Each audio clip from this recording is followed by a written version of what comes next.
je le disais tout à l'heure, Redouane Faïd, le roi de la belle, incarcéré depuis 15 ans et détenu au centre pénitentiaire de Condé-sur-Sarthe, l'un des 3 centres de haute sécurité en France pour la haute criminalité.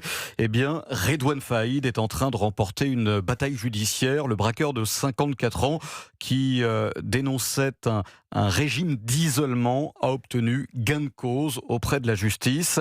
Et c'est vrai qu'il va sans doute pouvoir obtenir un transfèrement avec des conditions pour lui qui seront en tout cas à ses yeux plus dignes.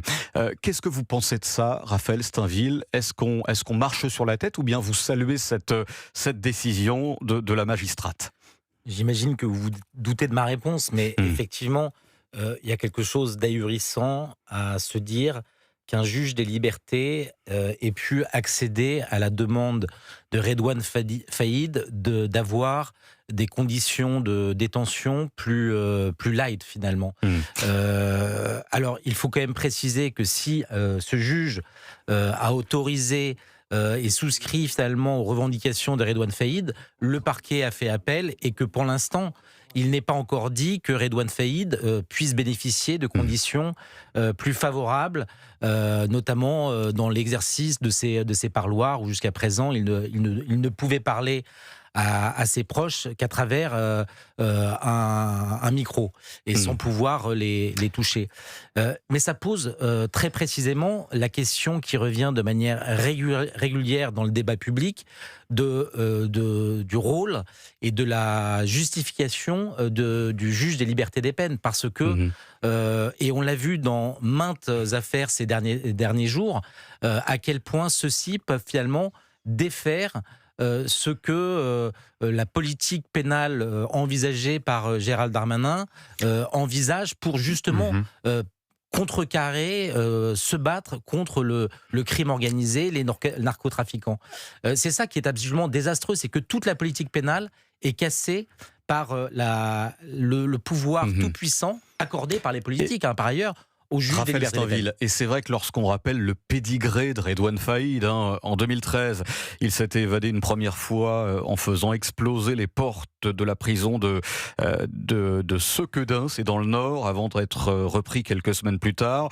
Et puis en 2018, il récidive en termes d'évasion spectaculaire lorsqu'un commando armé le libère en hélicoptère depuis la cour de la prison de Réau, c'est en Seine-et-Marne, déclenchant donc une cavale de 3 mois.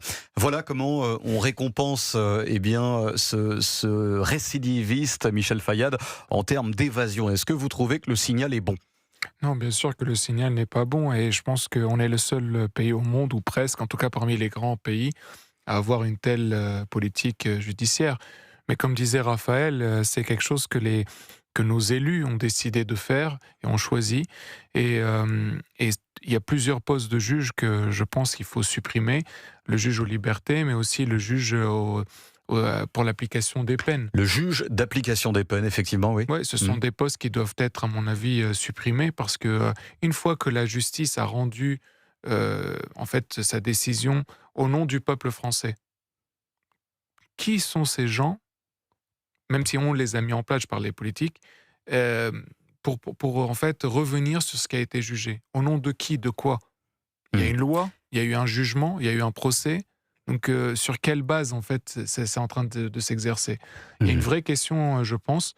Et puis, tant qu'il n'y aura pas une politique pénale ferme, eh bien, effectivement, le genre de demande farfelue ou bien le genre d'allègement vont se poursuivre. Rappelez-vous, il y a quelque temps, j'ai oublié son nom, le terroriste du Bataclan, Non mais qui lui aussi avait demandé un allègement. Oui. Je veux dire, on peut avoir des demandes de partout. Ça peut faire quasiment jurisprudence, vous voyez ?